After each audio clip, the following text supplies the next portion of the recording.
कामाच्या विजेच्या ठिकाणी जात असताना करोडो लोकांचा हा जननायक ज्या पद्धतीने या महाराष्ट्रामध्ये काम करत असताना 18 पगड जातीच्या माणसाला घेऊन चांद्यापासून बांद्यापर्यंत शेतकरी, कष्टकरी, दीन दुबळा, पितळा, शोषित, अन्यायित, युवक, महिला, ज्या ज्या समाज घटकाला गरज आहे त्या समाज घटकाला एका दोरीत घेऊन या समाजाचं आपण काय करू ना, या उदात्त भावनेनं या शेतकऱ्याला या महाराष्ट्रामध्ये पहिला पेन्शन देणारा मुख्यमंत्री कोण असेल तर त्यांचं नाव आहे एकनाथरावजी शिंदे साहेब.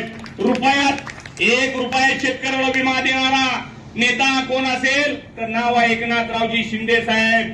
लाडक्या बहिणीवरती अन्याय झाल्यानंतर बाकीच्या गड्यांसारखं वाट बघत बसले नाहीत. जाग्यावरती जाऊन शूट करण्याचा आदेश देणारा आमचा मुख्यमंत्री कोण असेल तर एकनाथरावजी शिंदे साहेब. आणि धारकरी आणि वारकऱ्यांसाठी जीवाचं रान करणारा मुख्यमंत्री या राज्यामध्ये. वारकरी पंढरपूरला आला, माझ्या पंढरपूरच्या वारकऱ्याच्या पायाला काटा सुद्धा टोचला नाही पाहिजे या हेतून फळाचं गालिच्य घेऊन पंढरपूरमध्ये हातरणारा नेता कोण एकनाथरावजी शिंदे साहेब. आणि भिडे गुरुजी धारकऱ्यांना घेऊन रायगडाच्या पायथ्याशी गेला असता त्यांचं स्वागत करणारा सुद्धा दिलदार मनाचा नेता कोण असेल तर माननीय एकनाथरावजी शिंदे साहेब. आणि त्यांच्या विचारानं प्रेरित होऊन डॉक्टर खासदार साहेबांच्या विचारानं प्रेरित होऊन क्षीरसागर साहेब तुमच्यासारखी या राज्यामध्ये असंख्य तरुणांची फौज उभा झाली आहे. आणि ही फौज चांद्यापासून बांद्यापर्यंत शिवसेना, युवा सेना बांधण्याचं काम करते. आम्हाला सार्थ साहेब अभिमान आहे तुमचा. एवढ्या कमी वयामध्ये आपल्यासारखं युवक या ठिकाणी एक संकल्प घेऊन या ठिकाणी राज्यामध्ये काम करताय. आणि काम करत असताना जो विचार तळागाळापर्यंत पोहोचवण्याची भूमिका आपल्या माध्यमातून चालू आहे. माननीय दिघे साहेबांचा विचार असेल, बाळासाहेब ठाकरे साहेबांचा विचार असेल, एकनाथरावजी शिंदे साहेबांचा विचार असेल, हा सर्वसामान्य माणसापर्यंत पोहोचवत असताना या राज्यामध्ये पायाला भिंगरी लावून फिरणाऱ्यांची जी संख्या आहे त्यामधले जे चाणक्य म्हणून तुमची टीम आहे त्याचं अभिनंदन या ठिकाणी तालुक्याच्या वतीने मी सगळ्यांना विनंती करतोय. त्या टीमचं जोरदार टाळ्या वाजवून आपण स्वागत करायचं आहे.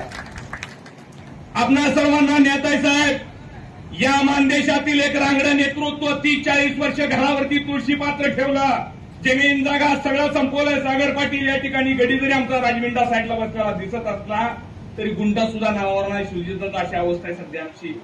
तरी पण एवढाच आम्हाला या जनतेनं आमच्या बरोबर 5-6 वर्षात राजकारणात पाती केलेल्या गड्यांनी आणि आम्हाला गंडवलं आणि पराभव स्वीकारावा लागला.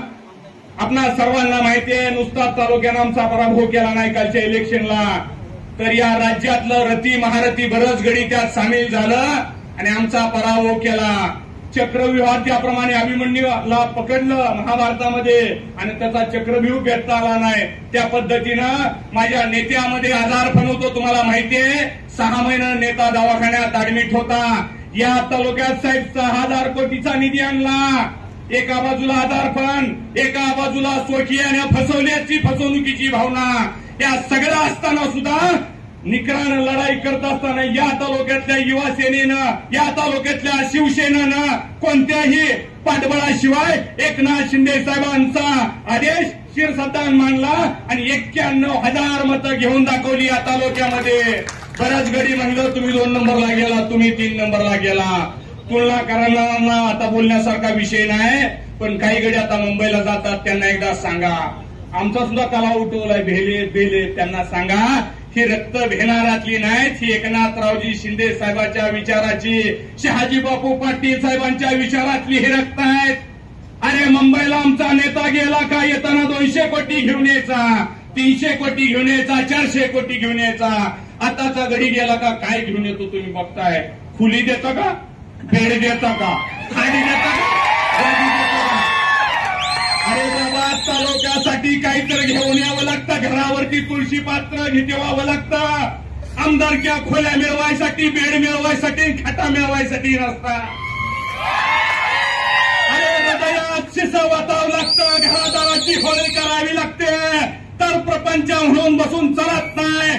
समाजहितापुढं स्वहिताचा त्याग करून या तालुक्यासाठी राजकारण करावं लागतं आणि राजकारण हे रक्तात असावं लागतं. ते वारसा बिरसाने मिळत नसतं, हेही ध्यानात ठेवा म्हणावं. मला साहेबांना विनंती करायची आहे, सागर भैया, गुंडा पाटील, अजिंक्य शिंदे आहेत या ठिकाणी, शहरातली बोकडे सारखी अनेक टीम आहे. आम्ही युवा सेनेच्या माध्यमातून 25,800 ची सभासद नोंदणी साहेब केली आहे. जरी तुमच्यासाठी ही तोडगी सभासद नोंदणी असेल तर भविष्यात जाऊन आम्ही अजून सभासद नोंदणी करण्याचं काम करतोय. आज आमचा राजेवाडीच्या पाण्याचा प्रश्न निर्माण झालाय. बापूंना त्या ठिकाणी त्या बैठकीला जावं लागले. पालकमंत्र्यांनी सगळ्यांनीच बैठक लावायची ठरवली आहे. साहेब, एवढा तुम्हाला शब्द देतो, एकनाथरावजी शिंदे साहेबांनी आमच्या डोक्यावरती दुष्काळ नावाचा कलंक होता. कलंक. आमची माणसं ऊसतोड्याला जात होती, वसईला जात होती. कोल्हापूर भागात ऊसतोडीला आमची माणसं असायची साहेब. पण एकनाथरावजी शिंदे साहेब नावाचा देवदूत जन्माला आला आणि आमच्या नेत्यांना त्यांना साथ दिली साहेब. या तालुक्यामध्ये स्वर्गीय बाळासाहेब ठाकरे उपसा सिंचन योजना आली. 14 गावं 64,000 एकराला ती योजना आली साहेब. आणि दुष्काळ नावाचा कलंक जो आमच्या अनेक पिढ्यांना होता, एका झटक्यात पुसण्याचं काम जे झालंय ते शिवसेनेच्या माध्यमातून मित्रांनो झालंय. बोलण्यासारखं भरपूर आहे. एवढीच विनंती करतो, नेत्याचं वय 68-69 आहे साहेब. खूप मोठ्या आजारातून हा नेता प्रचंड इच्छाशक्तीच्या जोरावरती पुन्हा एकदा आलाय. आम्हाला तुमच्याकडे एवढीच विनंती करायची आहे, आम्ही सभासद नोंदणी करू, शिवसेना वाढवू, शाखा काढू, तुम्ही सांगताल ते काम आम्ही प्रामाणिकपणे करू. पण पुढच्या काळामध्ये आमच्या नेत्याचा विचार महाराष्ट्राच्या विधान परिषदेवर व्हावा, एवढीच या ठिकाणी माफक अपेक्षा व्यक्त करतो आणि थांबतो. जय हिंद, जय महाराष्ट्र. बीएन जनमत सबस्क्राईब करा, लाईक करा, शेअर करा. आपल्या हक्काचं आपलं न्यूज.